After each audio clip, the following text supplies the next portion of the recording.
Good evening. You're very welcome back to Fate Matters.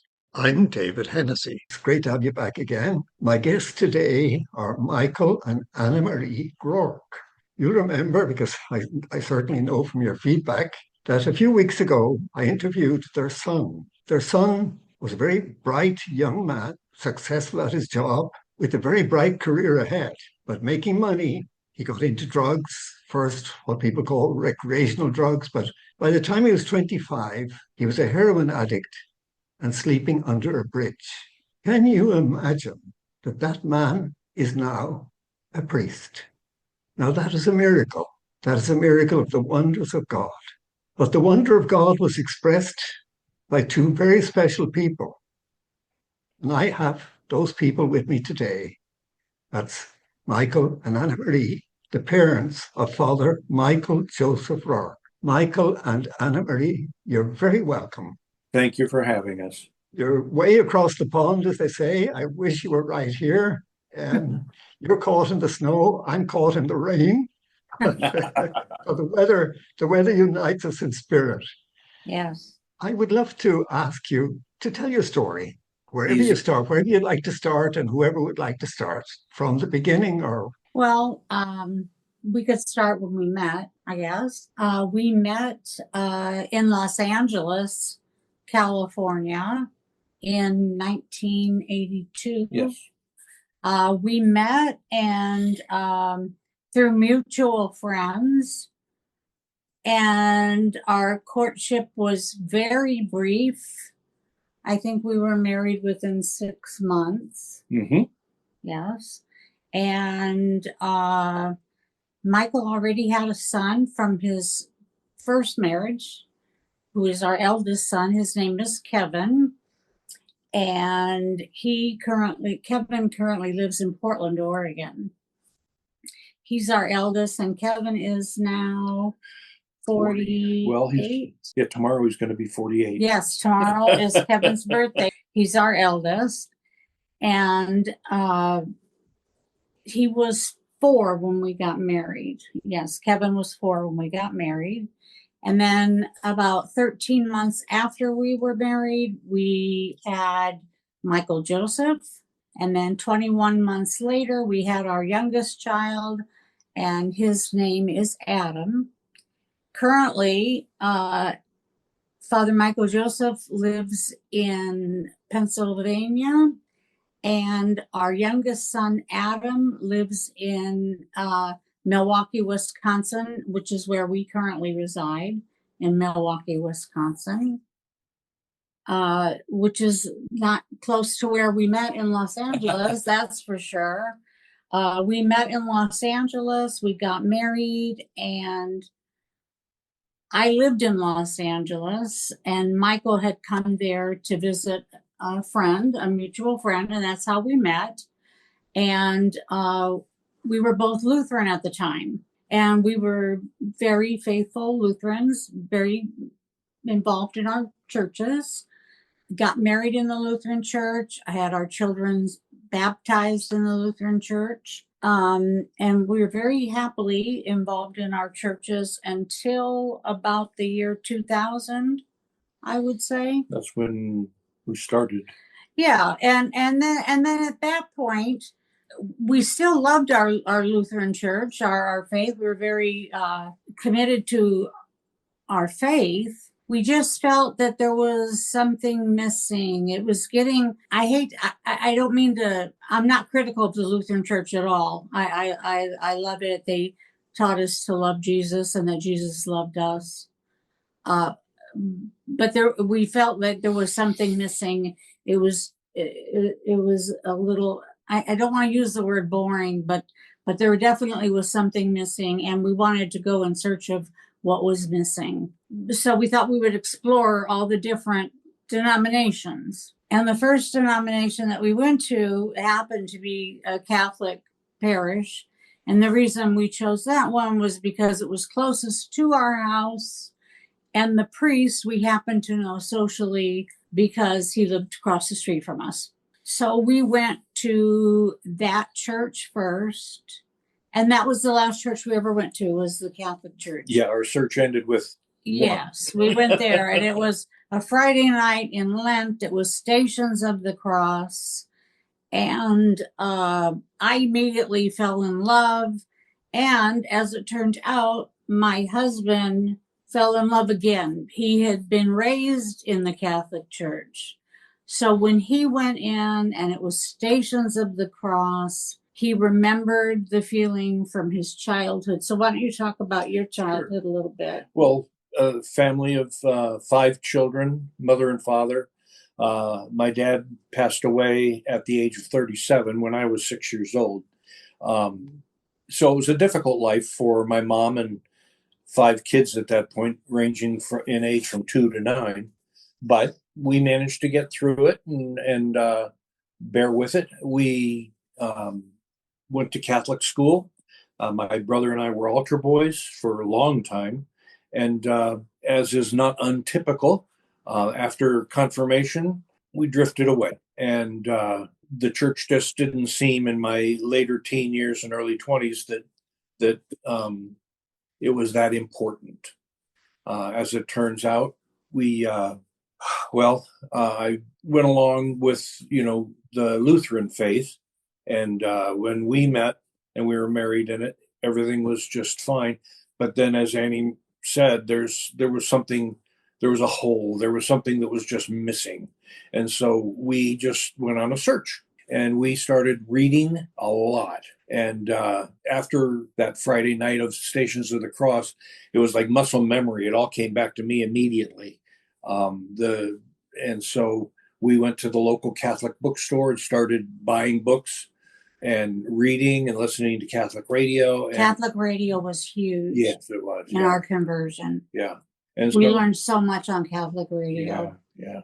There was no turning back. It was just inevitable that we wouldn't convert to the Catholic faith. We had questions, of course, after all of our studying, and we had been going to our Lutheran church still because I was an usher and we had other duties too.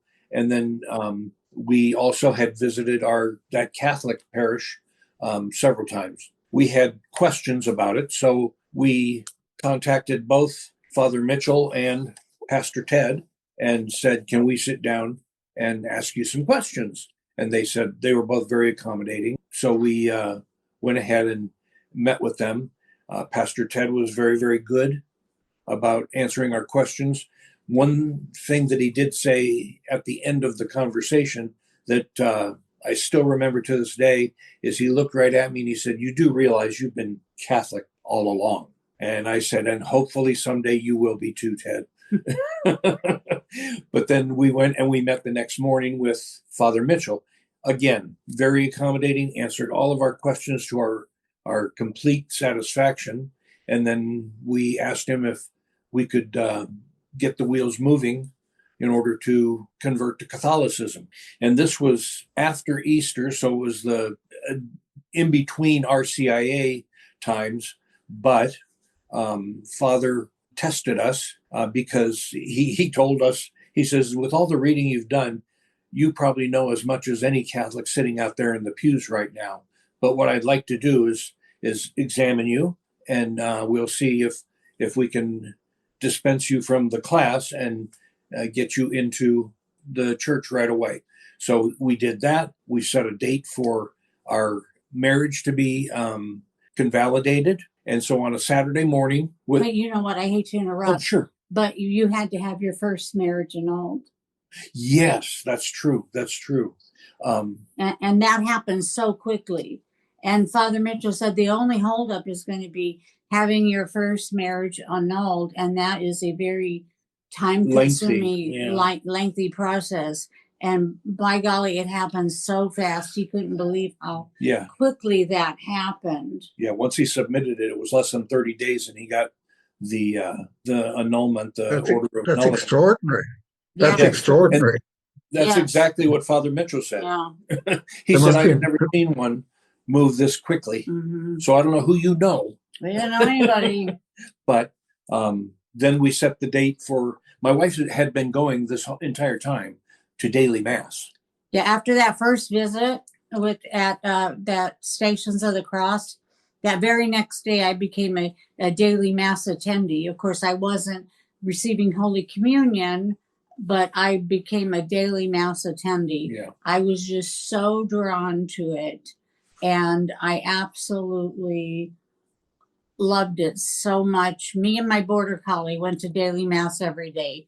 And he sat in the car, of course, and it was very sweet. He would sit in the car and look in the window. He could see me from the car. And after Mass, all the children would go out and visit with the little doggy. And yeah, and then we had our Mass convalidated on a Saturday morning.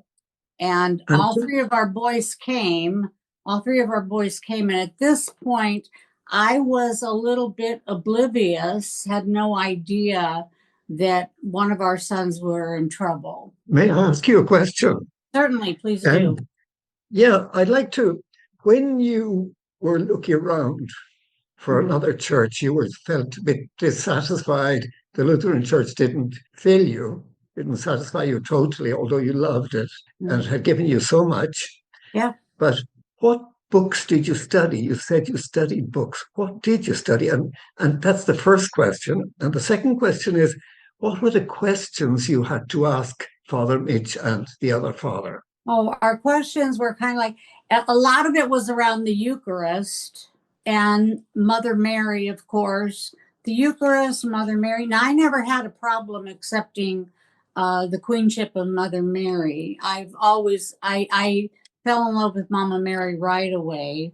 The Eucharist was a thing. Like, we just didn't understand the Eucharist. The consubstantiation. Yeah. Like it being the real body and blood of Christ, and not just a symbol of it that I had been raised to. Like, it wasn't just a memorial of the body and blood of Christ, but it was actually the body and blood of Christ. And so I believed it to be, but I didn't understand it. Like, I was willing to go because the church said so, because everything else I believed up until that point. And so if everything else was true, I would believe that too. But so I wanted to understand it more. And so he helped me with that. What else was there, honey? Well, as far as books are concerned. Oh, you got into the church fathers big time. I got into the church fathers very much. Yeah. And I also was very moved by Rome to Home by Scott Hahn. That was just an amazing book to me, as it turns out. Scott Hahn's book, yeah. And I read a few others of his. Another author and radio personality that I enjoyed reading was Jimmy Akin. Oh, my goodness. He's with Catholic Answers, and easy to read and very technical and precise. Patrick Madrid, his books, especially his books, they're different scenarios of different Catholics and their conversion stories. And they were all quite moving. They all answered different questions that we had as a couple. This particular person was wondering about the Eucharist. Another might be concerned about the Blessed. What was the name of that book? I can't remember now. Well, we've been away from that book for a while. And we had a huge library that we gave away, and we can tell you that's another story, that we gave away an entire library. Yeah. And then I got into a little bit more on the spiritual side, like Story of a Soul and Sister Faustina, and reading those writings, and Sister Emmerich, the Dolores Passion. Yes. Reading those things, I thought, if a young woman, these young women with very little, if any, education, wrote such profound things, it had to have come from the Lord. They couldn't have had the knowledge, this holy knowledge, unless it was from the Lord. and the things that they were talking about, the Eucharist and the power of the Eucharist, those type of things. Tell me, what would you say if you today were speaking to a Lutheran now, Mhm. who's in your position, sort of maybe doubting a bit, and obviously sort of not accepting the Eucharist and not accepting Our Lady, but above all the Eucharist? What would you say? What would either of you say to that person? I would say, listen to God's words. Listen to Jesus's words. He said, "This is my body." He did not say, "This will be a symbol of my body." He said, "This is my body. This is my blood." He meant it literally. He didn't say, "This is, do this." You know, It's a command. Do it's a this in memory of command. me. He did, yeah. He said, "This is my body. Chew it and drink it. It will give you life." He said it. He said, "This is." He didn't say it's like. It's a memory of. He said, "This is my body." In your own experience, both of you, what did it mean above all for you, Anna Maria, when you received communion, your own experience, or the time you spent in church before the Blessed Sacrament? Mhm. How would you describe that, the effect of that on you in terms of your personal life? Well, you mean before I was able to have the Holy Communion? When I would go to daily mass? Either before or afterwards, either before or afterwards, when you were before the Blessed Sacrament because you were spending time in church, Yes. In what adoration. your life experience of it, not the theory of it, but what was your sensation, your if you sat before the Blessed Eucharist or even after you had communion, how did it strike you? How did it strike me? When we first became Catholic, this is just about the time when our son MJ, we began to be aware that something was wrong with him, and we did not know what was wrong. And I would just look at the tabernacle and just plead for my son's life. And I would picture in my mind Mother Mary holding her child, the body of her child, and I would picture holding my child, but I would lay my child up by the tabernacle and release him to the Lord, lay him at the tabernacle at the foot of Christ, and just beg him to do what he wanted to do with him.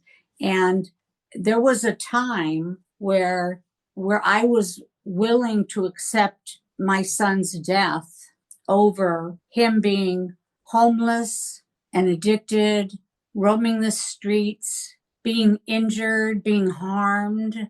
I was willing to turn him over to death and into the loving arms of our Lord. And so I would picture this in my mind, me holding him like Mother Mary held her child, and then laying him up at the tabernacle.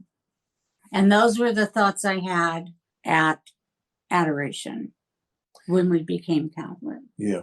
In the newness of our Catholicity. When did you start to notice something was wrong with your son? Because he was working with you, wasn't he, Michael? He was Yes, very good at his job. He was a salesman for me, and this was all happening at the same time. This is not being said with any pride, but he was a very high functioning addict. For a while. But as time went on, it finally came to one morning when I was having a meeting with all of my salespeople out on our sales floor. It was a big camera store, and MJ didn't show up. And so I was sitting there, covering the things I needed to cover with the salespeople. And I asked my assistant manager if he would go call MJ. When we say MJ, we mean Michael Joseph. Yeah, and find out what's going on. And if he doesn't have an excuse, tell him to get his Fanny down here. Well, my assistant manager came back. We broke up the meeting, and he said that he'll be here. He's on his way in about 10 minutes or so. Well, when he finally arrived, he came upstairs to my office, And I asked him to close the door, and he just stood there in front of my desk, and he says, "So what are you going to do? Fire me?" I said, "You said it, son." And we both started crying, and he walked out.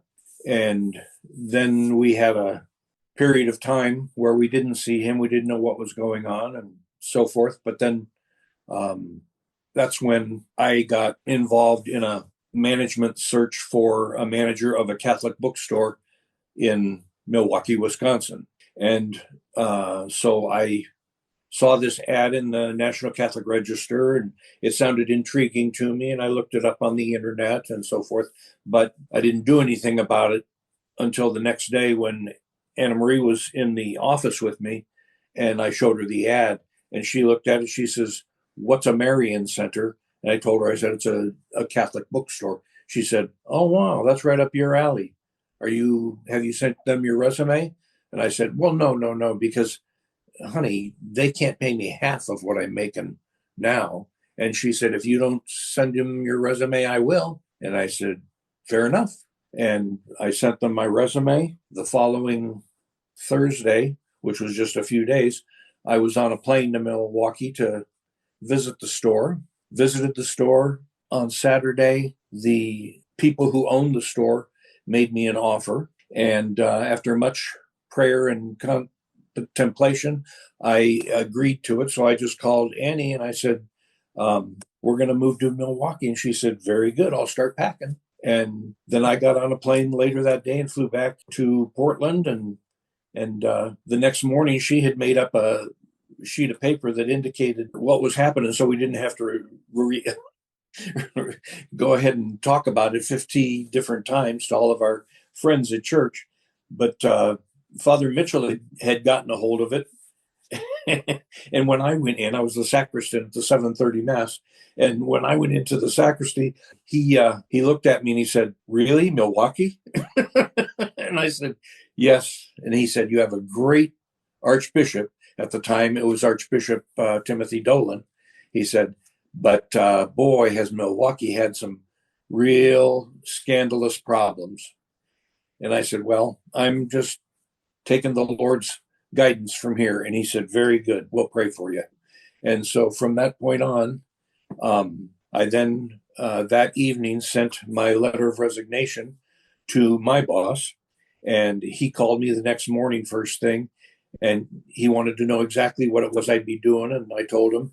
And he said, "Michael," he says, "your district is in the best shape of any of my districts.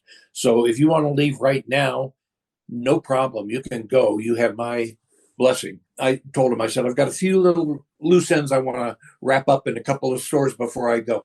So I think I left on Thursday of that week. So from that point on, then I drove here to Milwaukee, and the rest is history.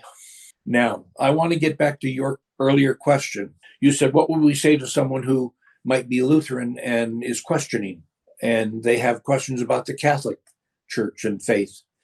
And it's not a pat answer because everybody comes into the church in different ways. The truth of the Catholic Church is revealed to people in many different ways.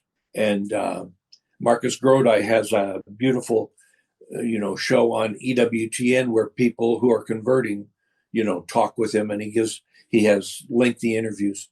But a lot of people, if they're reading their way into the faith, I would talk with them at that level. If they were spiritually, just driven by the beauty of the Catholic Church, we would talk at that level.